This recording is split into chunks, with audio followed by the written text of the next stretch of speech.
Luciana Kokaj, që ka nisur aktivizmin në mbrojtje të pronës në Rjoll dhe Edviol Kulluri për tokat në Dukat prej kohësh, i ka bashkuar tashmë në Tiranë grupin nismëtar i protestës Flamingo.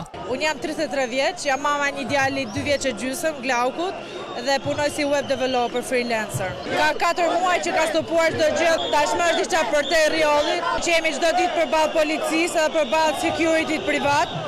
Edhe kam ndjer veten sikur të isha ai personi që autorët të varë. Ishte shumë spontane të bashkohemi para drejtorisë policisë. Ka qenë vetëm indicia kjo dhe pastaj çdo ditë kanë qenë qytetarët ata që kanë bërë protestën. Jemi një grup nga 30 deri në 70 persona që jemi shumë aktiv, po dhe pak më i gjerë që janë çik më pak aktiv.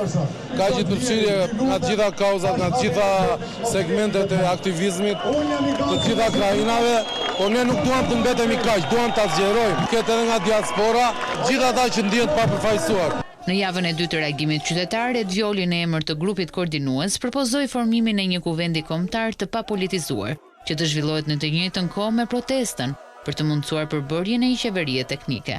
Bëhet një tryez e madhe, gjithëpërfshirëse, ku të jenë mbi 100, ndoshta edhe 200, 300 ose edhe më shumë njerëz adetar nga gjithë Shqipëria, të cilët të jenë aktivistë, të jenë veprimtar, të jenë njerëz që kanë ide përparimtare. Populli është dakord me këtë sepse i kërkova konfirmim. Kemi bekimin e popullit dhe vullnetin e popullit, do mundohemi që në këto ditë vazhdim ta krijojmë këtë përbashkim. Koordinuesit shqetësohen për ndërhyrjen e përfaqësuesve politik, teksa thonë se nuk mund të përjashtojnë dot askënd nga protesta, kërkojnë prej tyre distancimin nga partitë.